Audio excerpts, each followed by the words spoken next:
এবারেও আমরা পারলাম না, আবার হেরে গেলাম। আর খুদি, প্রফুল্ল। হেমবাবু, হেমবাবু, আর বেশি সময় নেই। এক্ষুনি আমাদের এই বাড়ি খালি করে দিতে হবে। চতুর্দিকে পুলিশ চিরুনি তল্লাশি চালাচ্ছে। কলেজ স্কোয়ারের দিকে খানা তল্লাশি শুরু করে দিয়েছে বাড়ি বাড়ি ঢুকে। কলকাতা পুলিশ কিন্তু খুদি আর প্রফুল্লর এই বোমা ফেলার ঘটনাকে সহজে মেনে নেয়নি। অনন্ত কোথায়?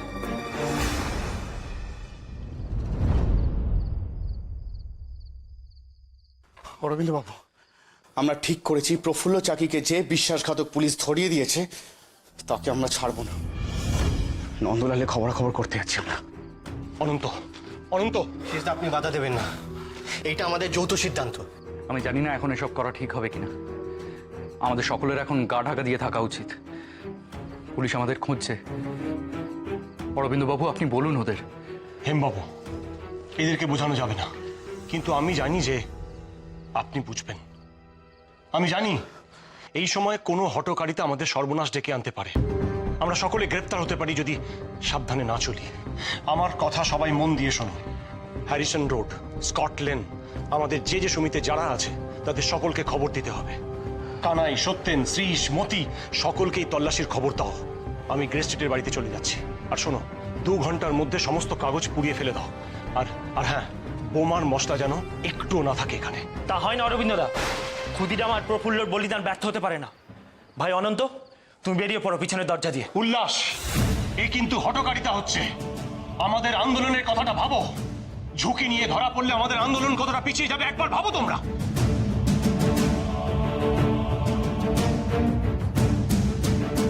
অরবিন্দ বাবু, আমরা পিছিয়ে পড়বো না।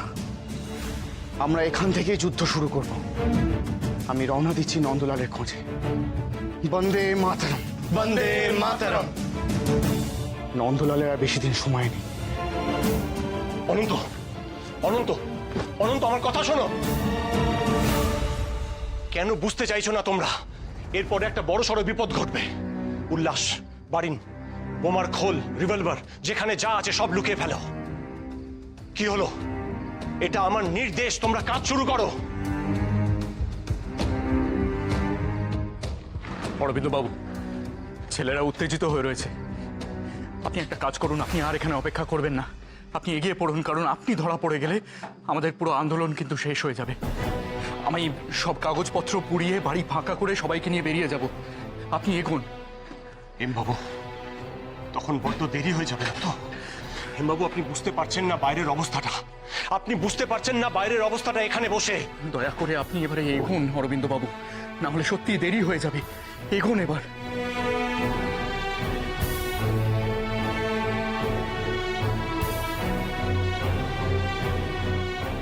হেমদা, আপনি অন্তত বলুন, প্রফুল্ল আর ক্ষুদির জন্য আমাদের প্রতিশোধের সিদ্ধান্তটা কি ভুল? আমার মতের এত দাম দাও তোমরা? তাহলে চুপ করে আমার একটা কথা শোনো। হাত চালিয়ে সব কাজ করো, তাড়াতাড়ি।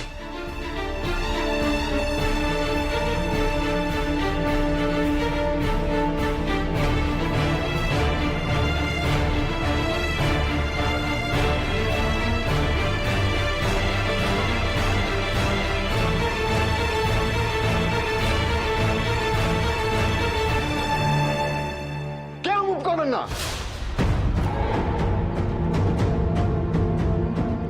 গুলি করে দেবো।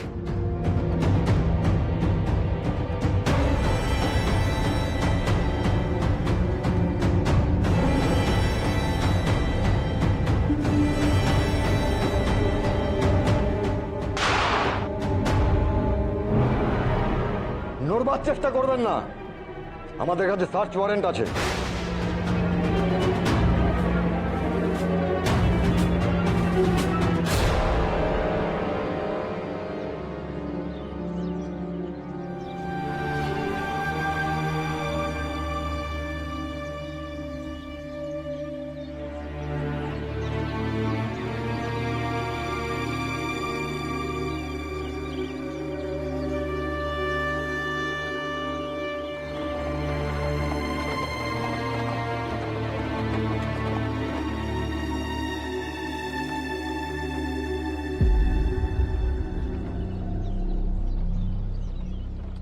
ব্যাপার আজকে এত পুলিশ কেন বাইরে?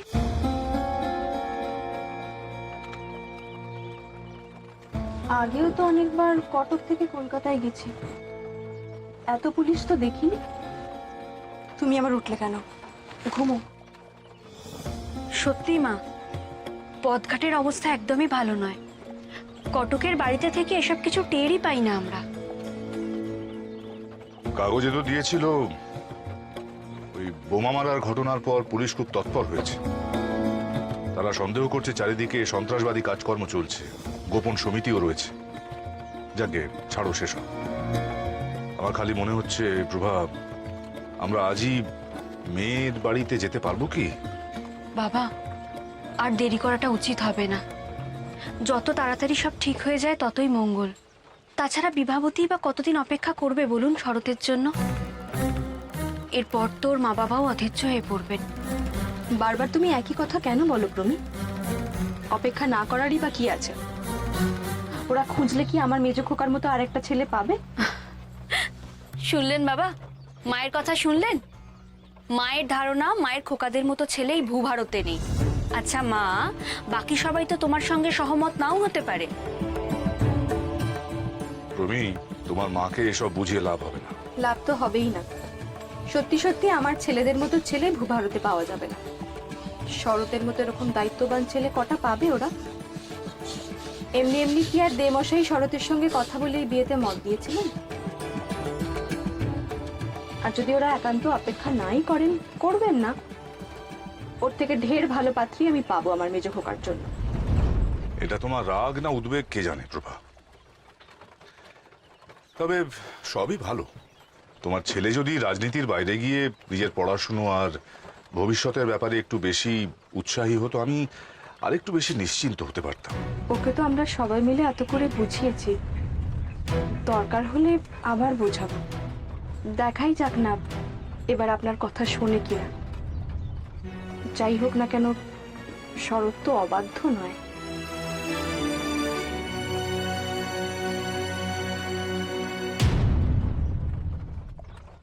এই দাঁড়াও, এখানে দাঁড়াও।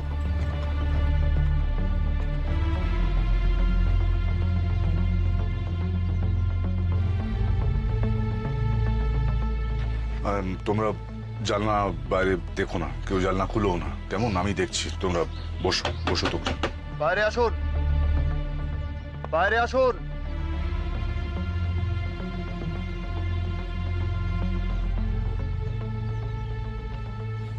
কি ব্যাপার? কি হয়েছে? আমরা সার্চ করব। সার্চ? গাড়িতে মহিলারা রয়েছেন, বাচ্চা আছে। ওমা, এ কি কাণ্ড গো! এরা তো গাড়ির তল্লাশি নেবে বলছে। বাইরে দেখো না। দেখুন, আপনাদের কোথাও একটা ভুল হচ্ছে। কোনো কিছু বলে লাভ হবে না। দেখুন, ওপরতলার আদেশ আছে, মহিলাদের নামতে বলুন, আমরা গাড়ি সার্চ করব। দেখুন, আমি একজন পাবলিক লিডার, কটকের সরকারি উকিল। আপনার কি মনে হয় আমাদের গাড়িতে এমন কিছু আছে যা বেআইনি? দেখুন, আমার কিছু করার নেই উকিল সাহেব, আমি একটু দেখেই ছেড়ে দিচ্ছি। দেখতেই তো পাচ্ছেন এখন যা অবস্থা, এই অবস্থায় কাউকে কি বিশ্বাস করা চলে? আপনি বলুন না, ওনাদেরকে নামতে বলুন।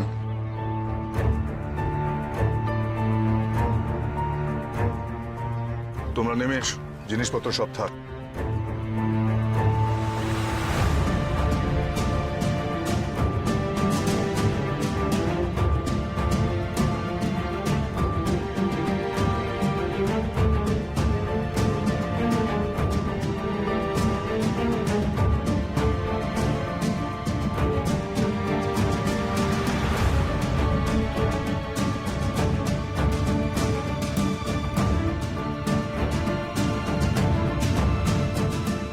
সব খাবার বোধহয় নষ্ট করে দিল।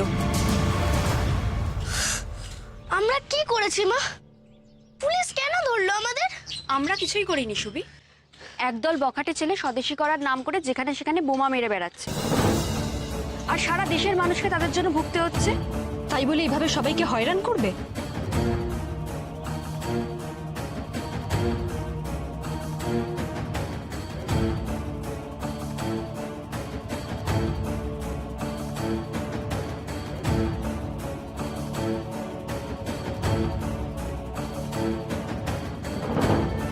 এটা আমার ডিউটি ছিল। ধন্যবাদ।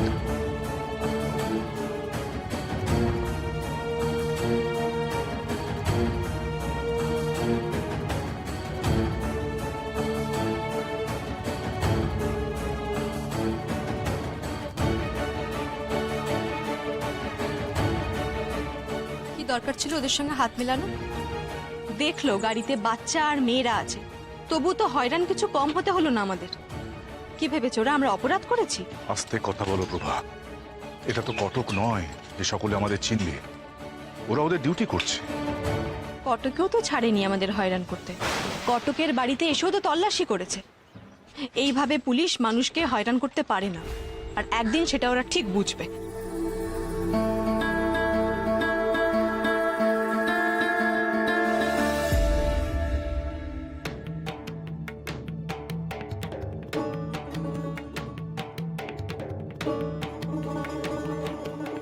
নিন শরবত।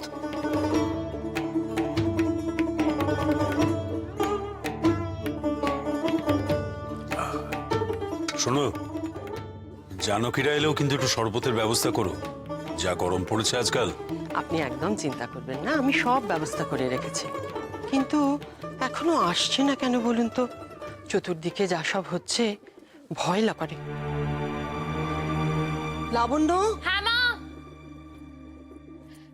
মা, রঘু কাকাকে বলে দিয়েছি খুড়োমশাইদের সব জিনিসপত্র একেবারে ঘরে দিয়ে আসতে। মেজদাদা, আরে আরে এসো এসো এসো এসো। জানো কি, আরে থাক থাক থাক থাক থাক। কেমন আছো? ভালো দাদা। ও বাবা, তো সুভাষও এসেছে দেখছি। হ্যাঁ, কেমন আছিস ছোট? কেমন আছো সুবি বাবা? মিস্তাদারা এসেছে গো। ও বাবা, একেবারে এসেই দাদাদের খোঁজ। হ্যাঁ, না তোমার দাদারও তো এখনো আসেনি। তোমরা এক কাজ করো, তোমরা একটু হাতে মুখে জল দিয়ে নাও, ততক্ষণে হস্টেল থেকে তোমার মেজ দাদা চলে আসবে। পথে কোনো অসুবিধা হয়নি তো বড়দিদি? অসুবিধে বলে অসুবিধে আর বলিস না, হয়রানির এক শেষ হয়েছে।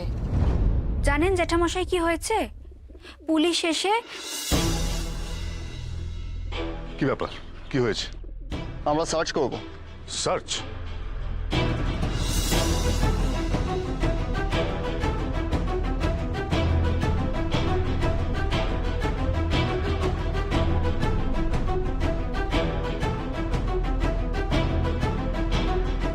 বলো কি রে, এমন ভাবে তল্লাশি চলছে? আশ্চর্য, একেবারে গাড়িতে গাড়িতে তল্লাশি। শুধু গাড়িতেই নয় জ্যাঠামশাই, হস্টেলেও পুলিশ ঘুরে গেছে। কি বলছো কি সুরেশ? হস্টেলে পুলিশ? ছাত্রদের ঘরে তল্লাশি? হ্যাঁ বাবা, শুনলাম কিছু ছাত্রদের ঘর থেকে যুগান্তর আর বন্দে মাতরম পত্রিকা পাওয়া গেছে। দাদা, এ কি শুরু হলো বলুন তো? যে কাগজ পড়ার কথা নয় সেই কাগজ ছাত্রদের ঘরে? তোমার বড়দাদা আর মেজদাদা কোথায়? ওরা আসেনি এখনো? না, পর্দাদা আর মেজদাদা তো ভোরবেলা বেরিয়ে গেছিল। আমি তো ভেবেছি ওরা হয়তো এসে পড়েছে। আমি ক্রিকেটের প্র্যাকটিসে গেছিলাম, দাদারা এখনো এলো না কেন? কোথায় ওরা? আমিও তো সেটাই ভাবছি, আবার কোনো গন্ডগোলে পড়লো না তো? মিস্তাদার কাছে কি এই কাগজ ছিল সেদিন? তুই এখনো এখানে? ওদিকে মা যে... এ কি শরৎ? শরৎ, এটা তুই কেন এনেছিস? সর্বনাশ! এটা যদি কেউ দেখে ফেলতো তাহলে তো এক্ষুনি গোল বাধ্য। শিগগির এটাকে তুই সরিয়ে রাখ, সরিয়ে রাখ। তোমার আবার কি হলো? আমার ভয় করছে মা, আমার খুব ভয় করছে। তোমার হঠাৎ এত ভয় করছে কেন সুভাষ? মিস্তাদার জন্যে।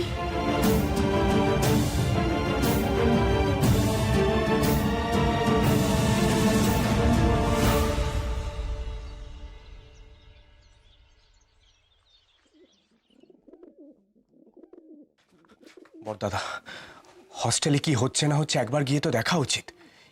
এখানে এভাবে লুকিয়ে বসে থাকলে চলবে?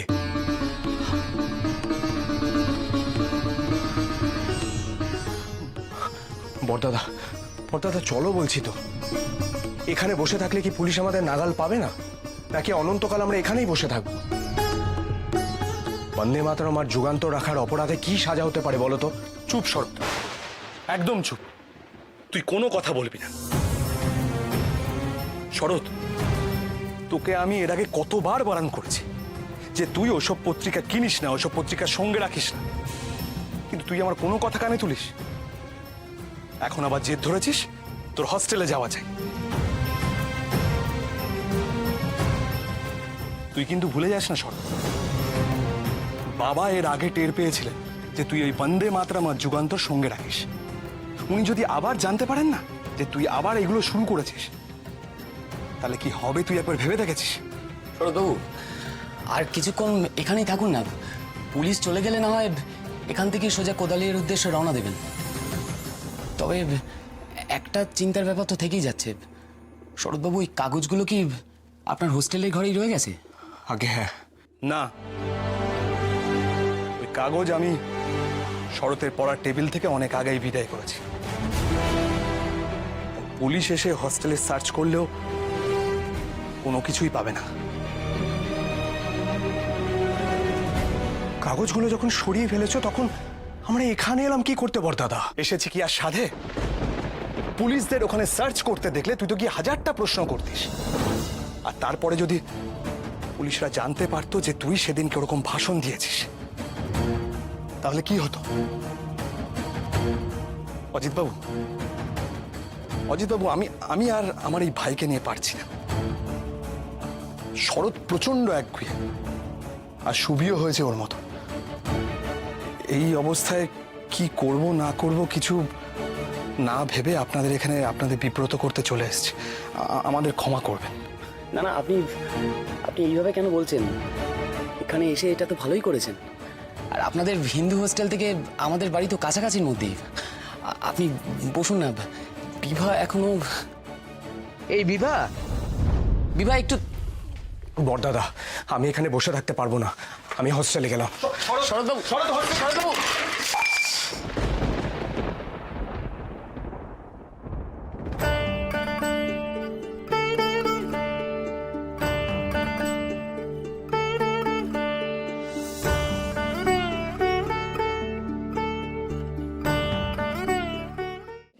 আমি দুঃখিত, আমি দেখতে পাইনি।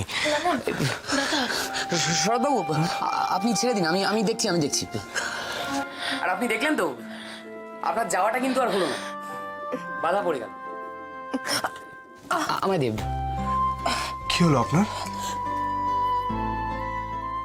আপনার তো পা কেটে গেছে, বাড়িতে ওষুধ বিশুধ কিছু আছে তো? হ্যাঁ ঠিক আছে, তেমন কিছু হয়নি, আমি ঠিক আছি। আমি একটু আসছি। হ্যাঁ দাদা। তুই যা, আমি দেখছি একটু। সতীশবাবু, আমি একবার নন্দন মাকে দেখি।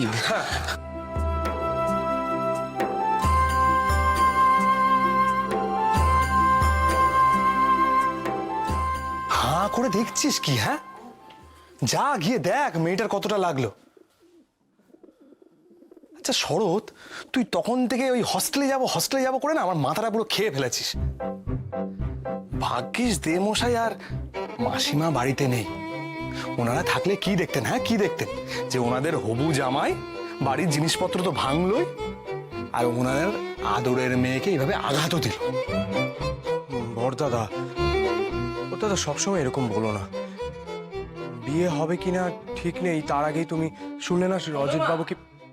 এই কাঁচগুলো সাবধানে তুলে নাও তো, দেখো সাবধান। সতীশবাবু, হ্যাঁ শরৎবাবু, আপনারা বরং খাবারটা ততক্ষণে খেয়ে নিন। অজিতবাবু, বলছিলাম যে বিভাবতীর পায়ে তো বেশ লেগেছে দেখলাম। আমি শরৎকে বলেছি যে একবার যদি ও বিভাবতীর ঘরে যায়। ও তাই তো শরৎবাবু, আপনি তাই করুন, একবার বিভাকে দেখে আসুন। আপনি যান না, আমি যাচ্ছি।